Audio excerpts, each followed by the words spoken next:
आज आपण श्री हनुमान जयंती कधी आहे, या दिवसाचे विशेष काय महत्त्व आहे, या दिवशी आपण काय करावे, तसेच श्री हनुमंतरायांना शेंदूर का लावला जातो याची संपूर्णपणे माहिती आजच्या या व्हिडिओमध्ये आपण घेणार आहोत।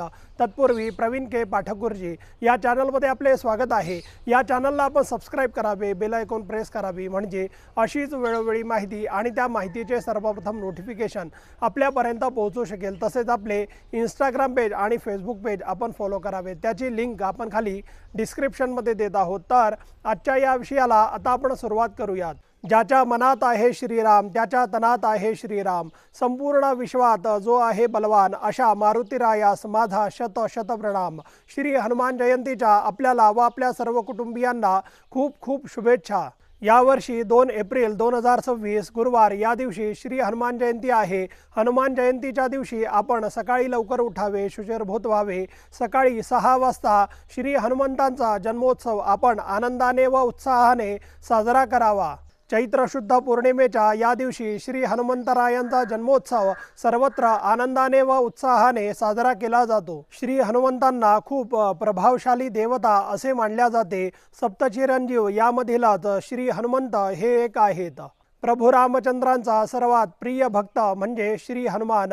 श्री रामनवमीनंतर येणाऱ्या चैत्र पौर्णिमेला श्री हनुमान जयंती ही असते। या दिवशी पवनपुत्र श्री हनुमंतांचा जन्म झाला, त्यामुळेच संपूर्ण भारतभर बजरंगबली श्री हनुमंतांचा जन्मोत्सव आनंदाने व उत्साहाने या दिवशी साजरा केला जातो। श्री हनुमंतांना मारुती, महावीर, बजरंगबली, आंजनेय, महारुद्र, पवनपुत्र अशा अनेक नावांनी संबोधले जाते। श्री हनुमान जयंतीच्या दिवशी हनुमंतरायांचे मंदिर विशेष फुलांनी सजवून पूजन अर्चन हे केले जाते। श्री हनुमान जयंतीच्या दिवशी आपल्याला हनुमंतरायांचे काही स्तोत्र मंत्र म्हणता येत असतील तर ते आपण आवर्जून म्हणावेत अथवा श्रवण करावेत। विशेषतः मारुतीरायांचे मारुती स्तोत्र किंवा हनुमान चालीसा हे स्तोत्र आपण आवर्जून म्हणावे किंवा त्या स्तोत्राचे आपण या दिवशी श्रवण करावे। श्री हनुमंतरायांना शेंदूर का लावला जातो ते आता आपण पाहूयात। एके दिवशी सीतामाता आपला शृंगार करून झाल्यानंतर भांगेमध्ये कुंकू लावत असताना श्री हनुमंतरायांनी ते पाहिले व सीतामातेला प्रश्न केला, आपण हे काय लावत आहात?